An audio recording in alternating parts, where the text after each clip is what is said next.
কাম শেষ বড় ভাই, মন্দিরে আমি 4 টুকরা কইরা ফেলাইছি। তুই তো অনেক বড় হবে রে মামুন। আমার তো অনেক বড়ই হইতে হইব।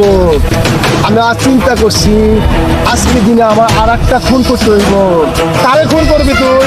বড় ভাই, আপনাদের তো বলতে হইব, আপনি আমার দোয়া করে দেন। তোর ছাড় পায় না, তোর ছাড় আমার বুকে।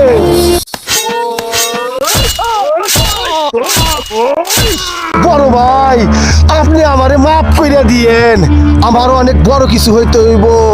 সপ্তাহে আমি 4-5 লাখ টাকা চাঁদাবাজি কইরা আমার 4,000-5,000 টাকা কিচ্ছু হইব না। আমি টাকার বিছানাতে ঘুমাইতে চাই, আমি টাকার বিছানা আমি নাচতে চাই। ভাই, আপনি বাইসা থাকলে আমার কোনো রাস্তা ক্লিয়ার হইব না। আপনারে মারলে আমি রাস্তা ক্লিয়ার হয়ে যাবো ভাই। ওই ভাই, মাফ করে দিয়েন ভাই। আল্লাহ যেন আপনাকে বেস্ট নসিব করে।